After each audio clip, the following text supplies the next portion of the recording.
চন্দ্রগ্রহণ অথবা সূর্যগ্রহণের সময় গর্ভবতী মায়েরা যেন কোনো অবস্থাতেই বাসা বাড়ি থেকে ঘর থেকে বের না হন।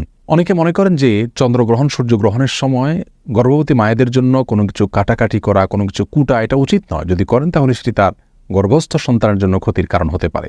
অনেকে মনে করেন যে গর্ভাবস্থায় যদি কেউ যমজ কলা খান তাহলে তার সন্তান যমজ হবে। অনেকে মনে করেন যে গর্ভাবস্থায় কোনো মায়ের জন্য ডিম খাওয়া উচিত নয়, তাহলে সন্তানের চোখ কুসুমের মতো হলদে বর্ণ হবে। ডাব খাওয়া উচিত নয়, তাহলে ঘোলাটে হবে।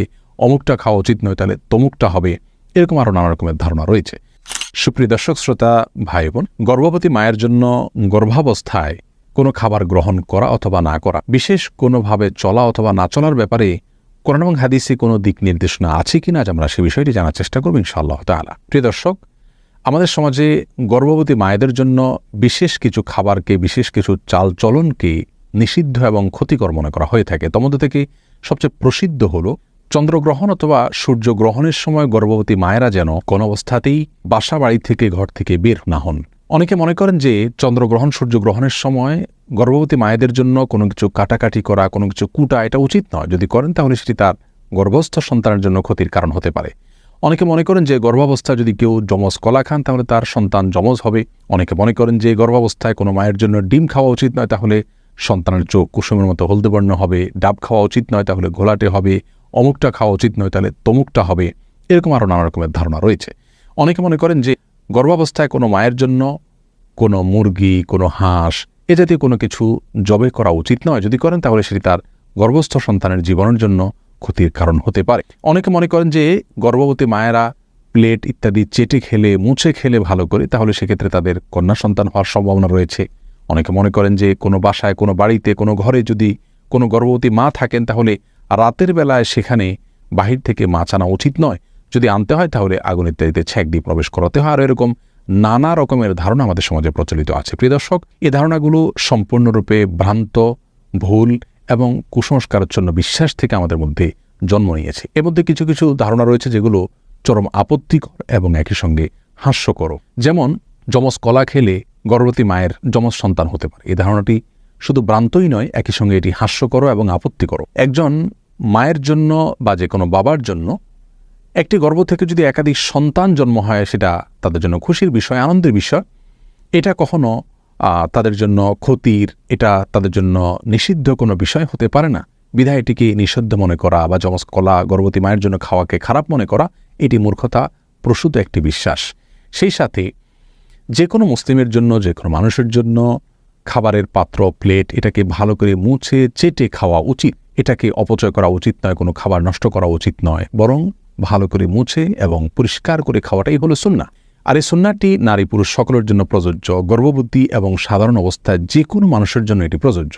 সুতরাং প্লেট পরিষ্কার করে খাওয়া বা মুছে খাওয়া, চেটে খাওয়া, এটাকে খারাপ মনে করা, এটাকে অপয়া মনে করা, নিষিদ্ধ মনে করা, সেটি মূর্খতা এবং সুন্নাহ বিরোধী একটি বিশ্বাস। আর প্লেট মুছে খেলে গর্ভবতী মা কন্যা সন্তান জন্ম দিবেন, সেটি প্রথমত ভ্রান্ত কথা। দ্বিতীয়ত, কন্যা সন্তান জন্ম দেওয়া এটা তো ভালো বিষয়। কোরআন এবং হাদিসের কোথাও পুত্র সন্তান জন্ম দেওয়ার জন্য বিশেষ কোনো ফজিলতের কথা আমরা জানি না, কিন্তু কন্যা সন্তান জন্ম দিলে সেক্ষেত্রে মা বাবার জন্য সেটি আখিরাতে নাজাতের মাধ্যম হবে, জান্নাতে যাওয়ার উপায় হবে, এরকম বিভিন্ন হাদিসের কথা আমরা জানতে পারি। সুতরাং এই সমস্ত ভ্রান্ত বিশ্বাসগুলো আমাদের সমাজ থেকে দূর করার চেষ্টা আমাদের করতে হবে। প্রিয় দর্শক, মনে রাখা উচিত একজন মুসলিমের কি করা উচিত, কি করা উচিত নয়, কি খাওয়া উচিত, কি খাওয়া উচিত নয়, কোন জিনিসটা তার জন্য কল্যাণকর আর কোনটা ক্ষতিকর, এটি জানার দুটি উপায় রয়েছে। তার প্রথমটি হলো ওয়াহি তথা কোরআন এবং হাদিস।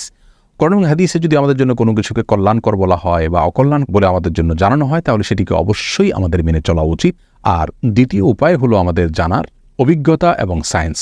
অভিজ্ঞতার মাধ্যমে, বিজ্ঞানের মাধ্যমে যদি আমরা জানতে পারি যে কোনো বস্তুর মাঝে আমাদের জন্য কল্যাণ নিহিত রেখেছেন আল্লাহ তাআলা অথবা অকল্যাণ নিহিত রেখেছেন, তাহলে সেটাকে অবশ্যই আমরা আমল নেব এবং মেনে চলব।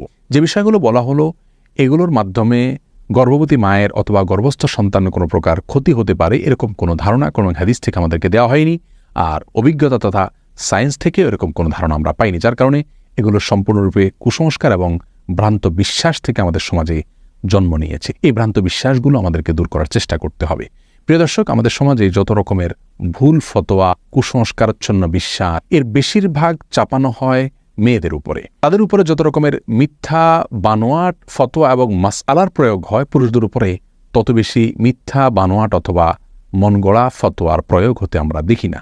অতএব এই সমস্ত কুসংস্কারগুলো দূর করার জন্য নারী পুরুষ সকলকে আমাদের একযোগে কাজ করে যেতে হবে। গর্ভাবস্থায় একজন মায়ের জন্য কোন জিনিসটি তার স্বাস্থ্যের জন্য কল্যাণকর সেটি ডাক্তারগণ যখন আমাদেরকে জানাবেন, বিজ্ঞানের মাধ্যমে, অভিজ্ঞতার মাধ্যমে আমরা জানতে পারবো, সেটাকে অবশ্যই আমরা আমল করে চলব। আনারস বা বিশেষ কোনো খাবারের ক্ষেত্রে কোনো সময় ডাক্তারগণ নিষেধ করেন গর্ভবতী মায়েদেরকে, সেটা তাদের গর্ভের জন্য ক্ষতিকর অথবা অ্যাসিডিটি বেশি হয়, এরকম অনেক খাবার অনেক সময় ডাক্তারগণ নিষেধ করেন গর্ভবতী মায়েদের জন্য, সেগুলো ভিন্ন বিষয়। যে বিষয়গুলো আমরা উল্লেখ করলাম এগুলোর সাথে বিজ্ঞানের কোনো সম্পর্ক নেই এবং কোন হাদিসেরও কোনো নির্দেশনা বিষয়ে নেই, যার কারণে এগুলো সম্পূর্ণরূপে ভুল বিশ্বাস।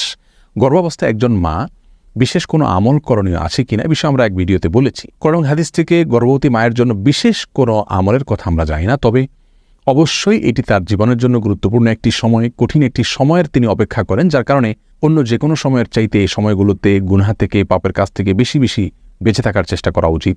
তার উচিত গান বাজনা থেকে এবং হারাম ফিল্ম দেখা থেকে এবং যে কোনো ধরনের গুনাহ থেকে বেশি থেকে বেশি বেঁচে থাকার চেষ্টা করা, যাতে করে আল্লাহর বলের অনুগ্রহ তিনি বেশি থেকে বেশি অর্জন করতে পারেন। এবং সাধারণ নেক আমলগুলো করা উচিত, জিকির আজকার করা উচিত, আল্লাহর স্মরণ করা উচিত, গর্ভস্থ সন্তান যেন নেক হওয়ার জন্য দোয়া করা উচিত এবং আল্লাহ যেন তার কঠিন মুহূর্তটা সহজ করে দেন সেজন্য দোয়া করা উচিত এবং নেক আমল করা উচিত। আল্লাহর বলেন আমাদের সকলকে সব ধরনের কুসংস্কার থেকে বেঁচে থাকা এবং রাসূল করিম সাল্লাল্লাহু আলাইহি সাল্লামের সবগুলো সুন্নাহকে অক্ষরে অক্ষরে যথাযথ উপায় পালন করার তৌফিক দান করুন। অনেকেই মনে করেন যে গর্ভবতী মায়েদের জন্য সূর্যগ্রহণ কিংবা চন্দ্রগ্রহণের সময় কোনো কিছু কাটাকাটি করা উচিত নয়। তরকারি, মাছ কিংবা মাংস, ফলমূল ইত্যাদি কাটা উচিত নয়। এগুলো যদি কাটেন তাহলে সেক্ষেত্রে গর্ভস্থ সন্তানের ক্ষতি হয়। এ ধারণা সম্পূর্ণ কুসংস্কারাচ্ছন্ন একটি ধারণা, ভুল বিশ্বাস। কোরআন হাদিসের কোথাও এরকমটি বলা হয়নি এবং সুস্থ বিবেক বুদ্ধিও এরকম কোনো বিশ্বাসকে সমর্থন করতে পারে না। একজন ঈমানদার কখনো কুসংস্কারাচ্ছন্ন হতে পারেন না। অতএব এই বিশ্বাসটি আমাদের সংশোধন করতে হবে। সূর্যগ্রহণের সময় অন্য স্বাভাবিক যে কোনো কাজ আমরা করতে পারি, কাটাকাটি ইত্যাদি এগুলো করতে পারি, মা বোনরাও করতে পারেন, গর্ভবতী মায়েরাও করতে পারেন, কোনো অসুবিধা নেই। সূর্য কিংবা চন্দ্রগ্রহণের সময় নবী করিম সাল্লাল্লাহু আলাইহি সাল্লামের মৌলিক নির্দেশনা হলো সূর্য এবং চন্দ্রগ্রহণের সালাতের আয়োজন করতে হবে মসজিদে। সেই সালাতে আমরা শামিল হব, আদায় করব।